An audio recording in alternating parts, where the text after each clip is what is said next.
Hello and welcome to a new season, season 6 of the Ebb Flow podcast with Solomon Ezra. This break may have been the longest, since I concluded season 5 with a 6-part series on health with Rabbi Manis Friedman.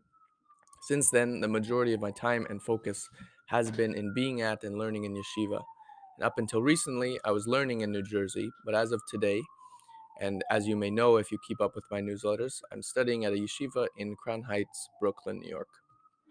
On this episode, the start of a new season, the release date also has significance with today's topic and guest. In the Hebrew calendar, it's Yud Tes, or the 19th of Kislev, which is a special day known as the Rosh Hashanah, or the New Year of Chassidus. On this day in 1798, the founder of the Chabad Chassidus movement, Rabbi Shneur Zalman of Liadi, also known as the Alter or Older Rebbe, was released from prison in Petersburg, Russia, where he was sentenced upon claims of spreading Chassidus, which is the inner dimension of the Torah, publicly. Prior to him, it was known and taught only to a few outstanding individuals.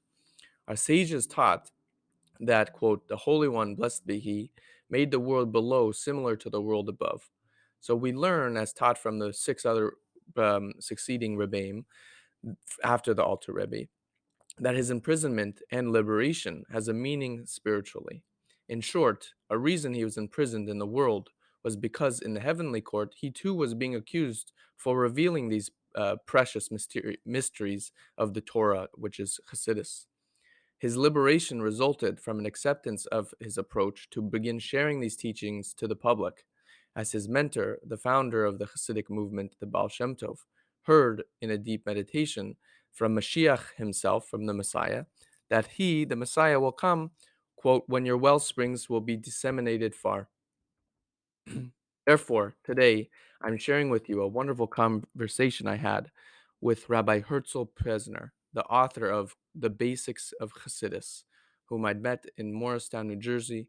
And this book and our conversation is all about Chassidus. In case you did not receive my newsletters weeks ago, where I mentioned the frequency of the content now that I'm being at yeshiva, I would just like to add about this new season that since I'm studying full-time in yeshiva, or at least trying to, I will not be having an episode every week. With newsletters, I have been doing it every other week, but with podcasts, I cannot predict at the moment the frequency. However, I am in the works, and if you would like to help with the financial aspect of getting consistent clips from previous episodes to begin disseminating out to viewers. Thank you for your patience as studying in yeshiva to grow in my Yiddishkeit is of primary importance at this point in my life. If you like what you hear, please leave a review about the show and today's guest on Apple Podcasts and head over to solomonezra.com or follow me on Instagram at king_Solomon8 and Facebook Solomon Ezra Berezin to learn more. You can also, through the website, find links to the newsletters. And make sure to do something actionable with your learnings, which is also what Chassidus is all about. And let us know what you think via message or on social media. And now on to part 1 of the show with Rabbi Hertz Pewzner. That's right, we had a long interview. So all that I could kind of produce at the moment is part 1. And as we say today, may you be inscribed and sealed for a good year in the study of Chassidus and in living Chassidus. All right, Rabbi Pewzner, it's a pleasure to have you on. Start of a new podcast season. I've taken a little bit of a hiatus and just excited to jump right back in. And as some of my listeners know, and you might have a little bit of familiarity, as a health coach and really passionate about health and wellness, I love to merge health and wellness with my growth and understanding with Hasidism, and especially Chabad.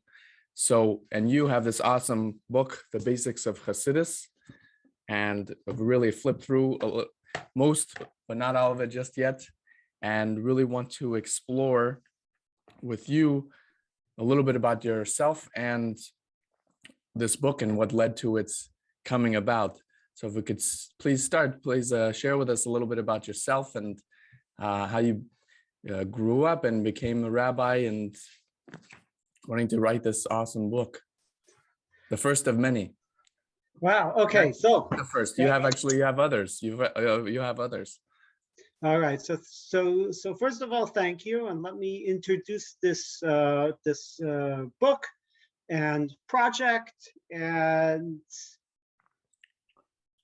I'll start first with just a little word of introduction of who I am, but the book is a lot broader than me and my story, right? And I guess we're going to get to that in a few moments.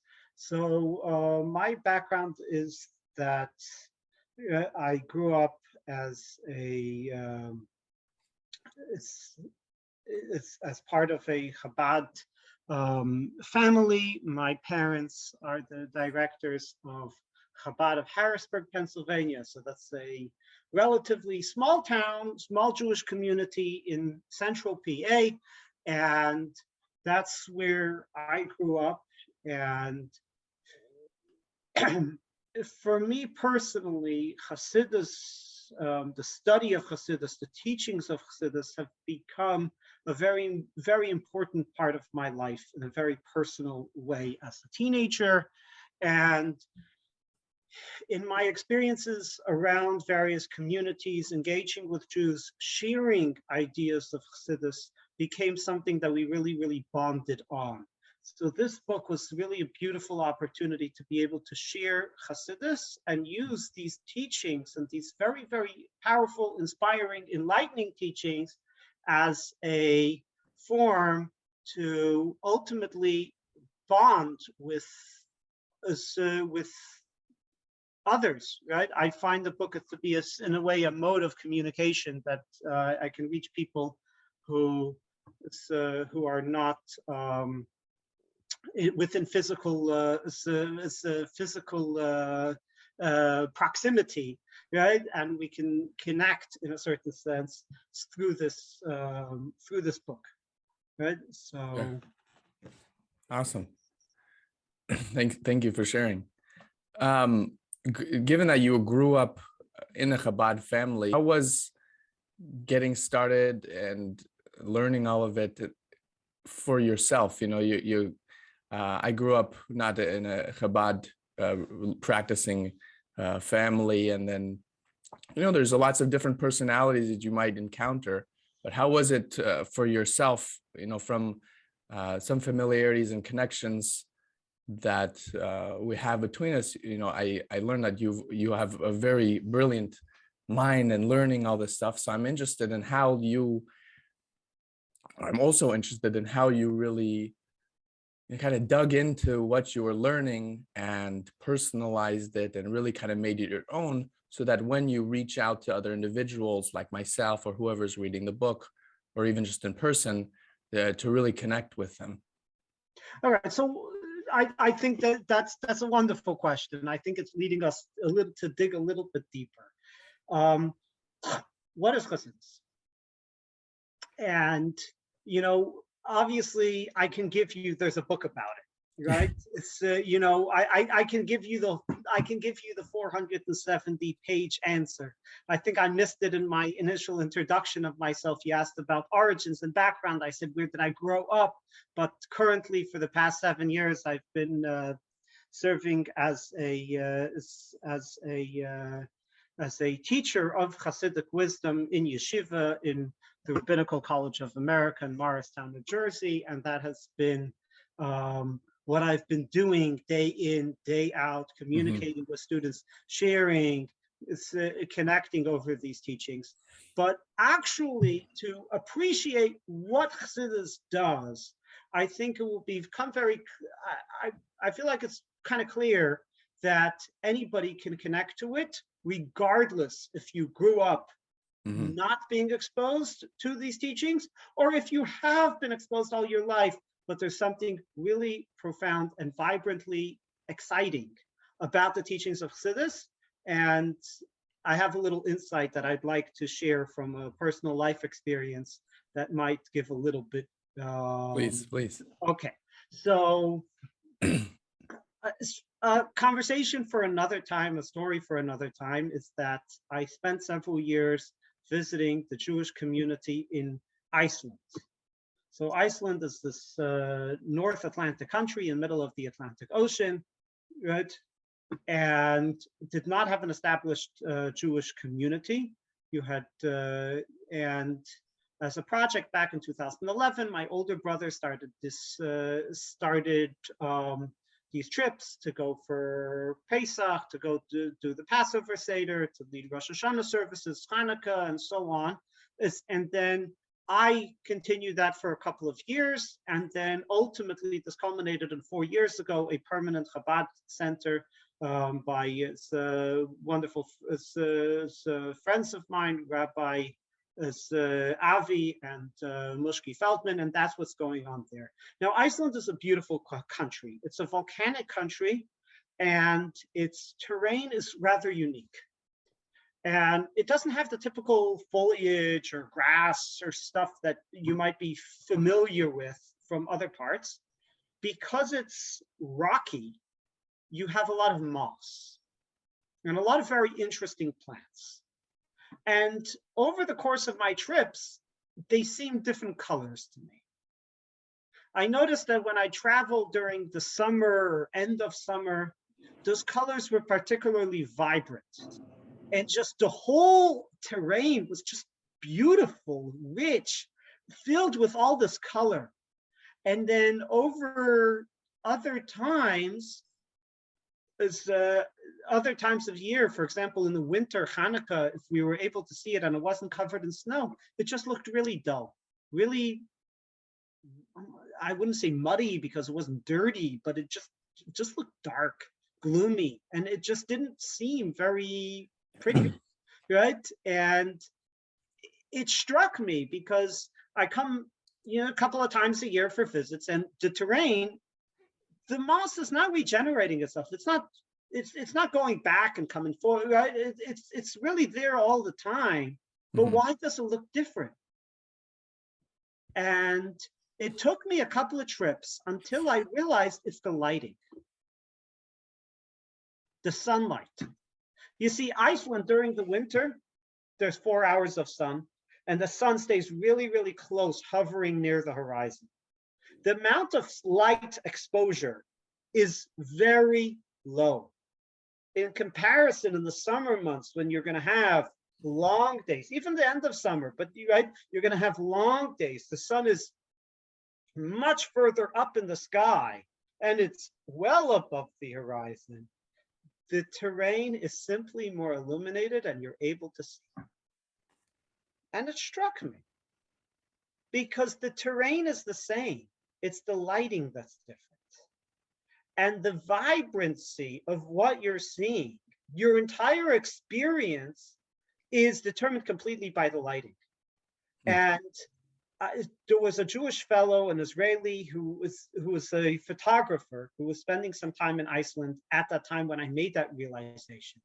And I asked him about it, and he concurred and said, yes, absolutely, it is the lighting. And he knows that certain pictures he can only get certain times of the year. Because the lighting, it's really painting with light photography, and the lighting is really what makes the entirety of the difference. Now, Chassidus is described as light, right? And I actually talk about it in the book, right? Why it's called light. So if anybody has the book handy, The Light of Chassidus is page 72, right? So that would be right where I go ahead and actually in footnote 69 is where I share a little bit of that insight of light, without, not in story form, it's not that type of book, but just that idea. So right, so what makes it so significant? Chassidic wisdom only came to the fore a couple of hundred years ago, right? The Baal Shem Tov started teaching in the 1730s, right? So it's a relatively recent, right? 290 is and almost 90 years ago. So it's not for a very long time, right? And Judaism within Judaism, Chassidus is a traditional approach to Judaism, which realizes with tremendous reverence the importance of us continuing Jewish tradition as was, right? And it's in no way is it a new path within Judaism, but what it does see it itself as is as painting Judaism with light, uncovering the vibrancy and color which is embedded within Jewish life and practice, within Jewish community and ritual, which would go unnoticed and unappreciated, and turning on the light to notice the richness and beauty. So if, regardless of a person's educational background or upbringing, Chassidus really has something to offer. Because if you want to have that vibrant sense of Judaism and personal connection, Chassidus brings that to the fore in something in a really, really beautiful way. So regardless of background, and I can say Chassidus can really play a very important part in anyone's journey and part of growing up. Right? Part of growing up to appreciate that vibrancy that you're seeing is to realize the beauty and richness that Chassidus provides. So, yeah, beautiful. Thank you for that story. It also kind of reminds me a little bit of a different story, but you were sharing with me when we first met, or when you gave me a copy of the book, that what's the difference between the summer months and the winter months is that in the winter you have to pay for the heat, meaning like in Chassidus, you like when you learn, you really got to work for it, but it warms you up from the inside out. Yes, yeah. So that connects well to actually the time of year that we're having this conversation. Yeah. We're at the beginning of the month of Kislev, which is well known. The 19th of Kislev is known as the New Year of Chassidus, right? Where the victory of the founder of Chabad, Rabbi Shneur Zalman of Liadi, took place in Tsarist Russia to be able to spread the teachings of Chassidus, and that opens, and the timing for that works well because it's revelation, but it's revelation that is very much a personal journey. Every person is going to have kind of their own flavor of appreciation of where Chassidus paid them personal influence and what that means. Something I noticed as a teenager was that when people try to describe what is Chassidus, everybody's going to give you a different answer. Yeah. Everybody's going to give you a different answer. And at first it confused me a little bit. Why does everybody say, or I didn't necessarily understand why that's the case until I realized that those answers are those answers within. It's where the Chassidus means something to me in a very personal way, right? And it's a very important question. What is Chassidus about? Because everybody is going to have a little bit of a different.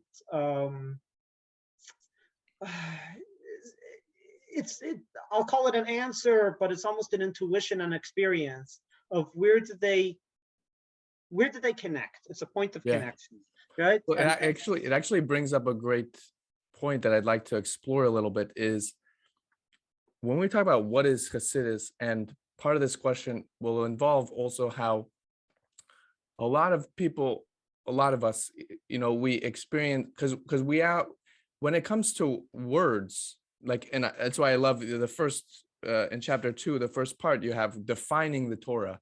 Like definitions is so important these days because most of our definitions as individuals is based on our own preconceived notions and experiences.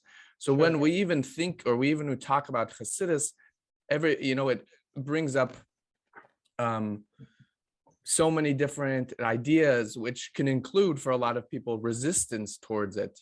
Like even just hearing Chabad, there's a lot of us have different things to work through in order to be able to look at something from an objective view. What is Torah? What is Chassidus? So maybe could you talk a little bit So about like I what would does just Chassidus expand that. include? Yeah, What sure. does it include? Because I might think, actually, I just recognize this myself. Like when I would hear somebody saying like Chassidus, when I was getting into it, Chassidus, really changed my life. But what are they talking about? Like maybe a mimer, a discourse that they learned, or how they did this. Like my way of relating to why like Chassidus I felt so passionate about is so different, or at least seemingly. So Chassidus, on a dictionary definition, means several things, right? Chassidus is a set of Torah teachings. It's a community. It's a movement. It's a way of life. Mm-hmm. And that, in a certain sense, is, I think, the first point of confusion of what is Chassidus or what does Chassidus have to offer. Because let's say a person who doesn't necessarily belong to a Hasidic community per se will say, I'm not sure Chassidus is right for me because I don't identify as a Chassid, right? So maybe it's a set of teachings that should really only apply to a specific community. And that isn't that isn't correct. Chassidus, by at least one definition, is simply a set of Torah teachings.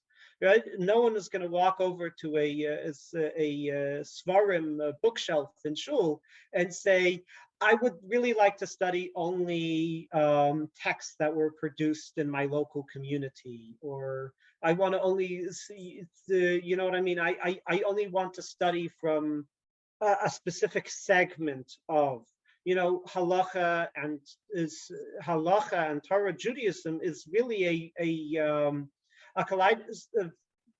collage of so many different perspectives from around the spectrum of Jewish study and teaching.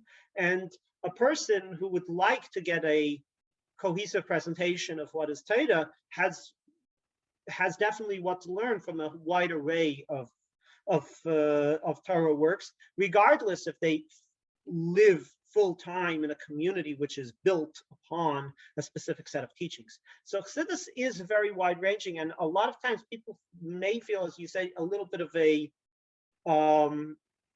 lack of connection when there's a lack of appreciation of what Chassidus actually is. Mm-hmm. Right? So the cool thing about the question is that the question, what is Chassidus, is asked by non-Chassidim as well as Chassidim. Everybody asks this question. And even non-Jews. Right? And even non-Jews, yes, sure, absolutely. So, right, it's been a question ever since its founding, and it's never stopped being a question. It doesn't really have a very particular dictionary definition that you could just answer.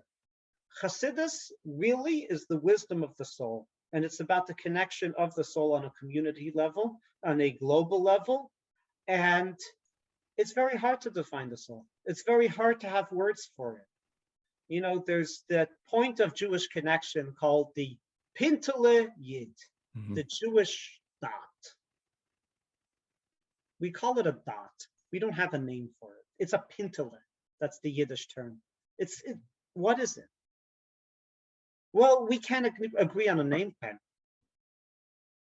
The community of Jews is too diverse for us to be able to identify a name. You call it the soul, one will claim, I don't know what a soul is, I don't believe in a soul. Right? Another will say it's consciousness, another will say it's identity, but we'll fumble, right? One will say it's faith, the other says, I don't believe, but I still got that dot. Right? It's called the Jewish dot for completion. Chassidus, right, is really all about experiencing this Jewish dot. Right, and that's why Chassidus will stay. But actually, the way I start off the book is, right, getting started on page 1 is, what is Chassidus Chabad about? Because that's the question, and Jews like starting off with questions. The Pesach Seder, we begin with questions. We begin with, why is this night different? Because when we start off with a question, then we're hungry for that answer. We're looking for that information. And yeah, you could read 10 pages and I think have a pretty good answer to that question, and then read another 75 pages and have a second phase answer to that question. Read another another 50 pages and have yet another answer. And in a certain sense, this entire book is a journey, right? Layer after layer throughout the chapters, Yeah. which I'd like to give a little sneak peek into soon, will keep on giving you insight and into this question: what is Chassidus? Yeah. What is Chassidus for me? Right, and in Yeah. that sense, this book can also be a very personal journey, not just a read.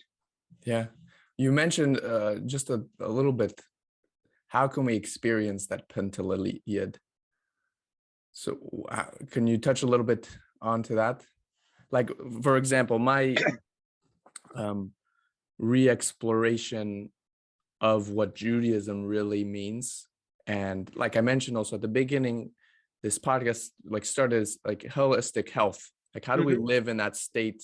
When I was transitioning from playing college sports, I would get into that zone where I would be like so present, and it was almost like Hashem was playing through me. I wouldn't miss a shot. Even if I made a turnover, I wouldn't judge the situation, and and it would turn to something even better. So it was like a descent for the sake of ascent, that we talk about in Yeah, sure. When I was transitioning out of it and out of playing in college, and I had this intuition, like, why was I spending so much time in the game? It was that zone I really was passionate about. And I had this thought, how can we live life in that state? That Okay, kind in of that led zone. to, huh? In the zone. In the zone. And that's what I actually feel the more I've learned and grown. Now, this was a few years ago now. And I've gotten into practicing meditation, and I've gotten to different meditation retreats that all led me into re-exploring Chassidus and Chabad. In a sense, like at meditation retreats, especially like when I went to a silent one, you actually learn to get to your core like identity. You let go of different layers of who you are. You're not a student, you're not your religion, you're not this. But I would get to this point. I remember, like if Judaism was just a religion, then it can change, because ultimately everything has changed, but your identity is something doesn't change. So like you would get ultimately to this point, like I remember I would be in meditation, I would think like, but Judaism is not just like religion, it's not something I can change, it's who I am. And that kind of click, that actually kind of gets to what beautiful Chassidus talks about, and goes, that's what kind of led me to re-explore what's really Judaism, because if it's just a religion, I can change it. But we learn, and Baruch Hashem, and thank God I grew up, learning a Jew is a Jew is a Jew, regardless of how you practice. That's why I don't like to really say like observance, observant of something, but practice, because there's many Jews that are maybe not practicing, but they're observant people. But anyhow, but that's actually back to the original question of how can somebody experience that. It interests me, different journeys of people coming to Chassidus, and how do you tap into that Pentaliyid? So how can we experience that, so then really our, man, I love Chassidus, it really gets internalized and impacts somebody, as opposed to like, let's say you just start reading or learning a mimer with somebody, a discourse, it doesn't necessarily like just transform and impact the person per se. Okay, so let's just talk about this. What is Chassidus in simple terms? It is the exploration and experience of Jewish identity in the core of Jewish identity in a relatable day-to-day manner. Yeah, beautiful. Right. In broader terms, for global society, right? It's the recognition. It's the recognition that we're here on this earth, right? We're here on this earth experiencing a very, very deep, interaction with our Creator, and the entire world is part of that story. And as profound as this connection is, it is relatable in all aspects of life. So let's talk about that dot. That dot is a little bit a dot can be described as abstract. Right? A dot can be seen as just, I would say, immobile. Right? It's pinned somewhere. Right? But that dot can spread, and it can spread boundlessly. It can be say as follows. Typically, human activity is stirred by some motivation. Motivation is a very, very big factor, right, in getting stuff done. In fact, that's the definition of motivation, right? Motivating motivates people. Motivation motivates people. So it's motivation that's a very, very big key to everything he said, right? Now, what is that motivation? Some motivations are more pure altruistic than other motivations. Some motivations are more selfish. Some motivations are more idealistic, right? And because we have so many different activities, it's only normal for us to have so many different motivations. Mm-hmm. But we only have one identity. And that's the point I'm getting at. And Chassidus, in a certain sense, is about viewing life not so much based on your motivations and your motives, but based on your identity. Yeah. And that can become your key motivator. And your identity is one. And therefore, you're going to find oneness within the diversity and busyness and hecticness of life. Beautiful. Right? So it's not about motivation, it's about identity. Yeah. And that is a very, very big way Chassidus. So let's say, just to... It's like more inspiration. It reminds me of a quote one time I heard that like motivation is, BS, because motivation is from something outside, but inspiration is something like from within. So how deep within, right? There's deeper motivations and there's more external motivations, and a very, very, So then it sounds like though the identity and something I've thought about quite frequently, even spoken to some guys I think at the yeshiva about, the deepest identity wouldn't be a chassid or a Chabad. The deepest identity is that you're a Jew, a Jewish neshama, and then how it wants to be expressed is through Chassidus and then the different practices of Chassidus. So that's obviously a very important realization for every chassid, is that I'm not a chassid per se, I'm a Jew. All of Chassidus is not to create another denomination. Yeah, exactly. Right? Jewish people are divided enough. Mm-hmm. Right? What Chassidus came to do is to tell us, don't look at yourself as denomination, appreciate what it means to be a Jew. Right? Exactly. That's really what Chassidus is all about. And therefore, the biggest priority of Chassidus, the biggest priority of Chassidus is Judaism. What is Chassidus? It's a method in encouraging, right, complete Jewish connection and experience and sharing it with others. That is what Chassidus is. So yeah, it comes with certain wrappings on a community, on a community or societal level. But for any chassid, that's not what Chassidus is. Chassidus is simply, right, a way for them to appreciate their Judaism, their Jewish dot, their identity. Yeah. Speaking of the Jewish dot, and like we were all just been touching on, you have a whole chapter devoted to it, which is the chapter 5 about the Yechida, and that really is that most essential point that we want to tap into, and Chabad's focus is how do we live from that place, which is that's our highest level of our soul, but how do we live from that place of the Yechida within, like in this world, in the lowest world, so to speak. So Yechida is defined typically as the highest or at least Kabbalistically, as the highest part of the soul. There are 5 layers of the soul, and Chassidus parallels this Yechida dimension. It also seems, sorry, just to jump in, Yeah, sure. I think a lot of people might, myself included, connect to it when a lot of our culture and intention these days is, I want to be my truest, my best self. And that's what I think what Yechida is really getting at. And you even mentioned that, the Yechida is that part of you where it's like something just, it feels right. So, it's within the heart. yes, exactly. So this is exactly what I wanted to get to, because in a certain sense, you could say that Chassidus redefined Yechida. Rather than seeing Yechida as the most abstract part of my personality, right?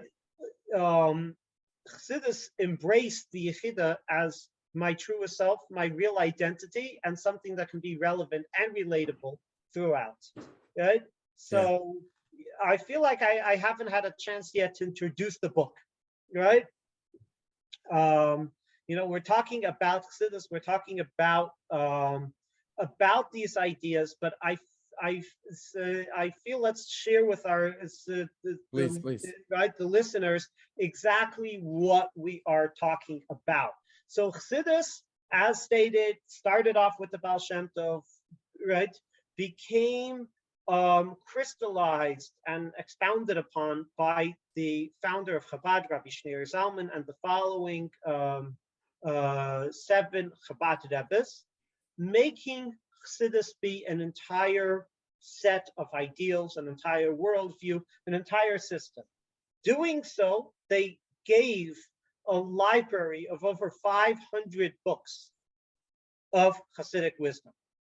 Right? It's a tremendous resource of information, right, in Jewish mysticism, which is completely accessible and not for mystics only, right? And it teaches an entire wisdom. In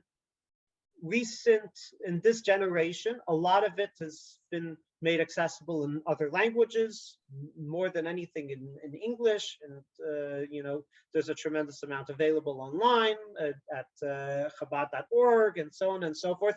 And really, there's entire resources in English.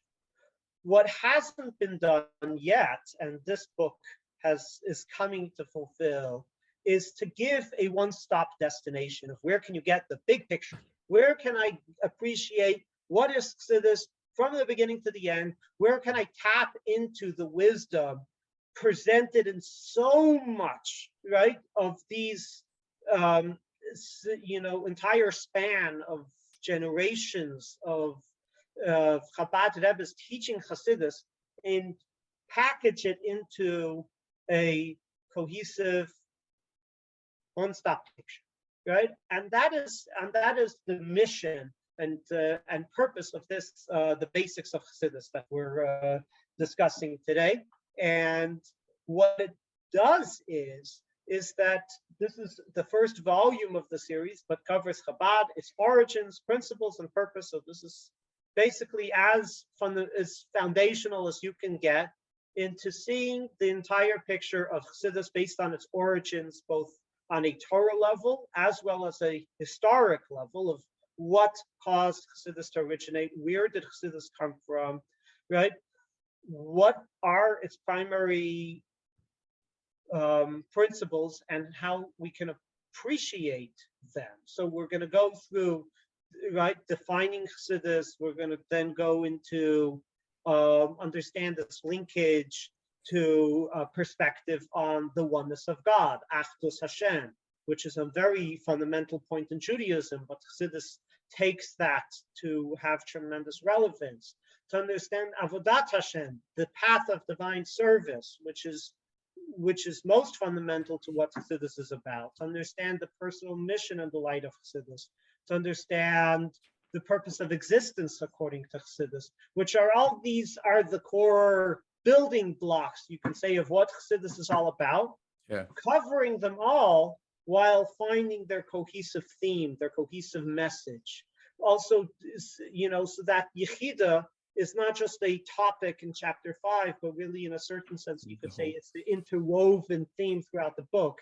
It's the appreciation of this motivation versus identity that plays out in the human struggle. In Avodat Hashem. It plays out in the personal mission. Am I here for myself or am I here for others? Recognizing God's purpose in this world is understanding the linkage towards bringing Mashiach, right? And it's just going to play out in so many manifestations, because what we're doing over here is we're presenting the whole thing, the whole picture, right? So hopefully what anybody can walk away with from this book is a deepened appreciation of the core of what is Chassidus. And if you feel like you know what Chassidus is, then you're going to walk away with the richness of finding its themes in comprehensive presentation of its ideals, of its messages, of its primary ideas. Right? And within the comprehensive explanation that we're going to go ahead and present these ideas with, what is the path of Avodat Hashem according to Chassidus? How does one, what is, let's say, the Rebbe and Chassid relationship according to Chassidus? And then finding that cohesive picture. Okay, so this is the message of Chassidus.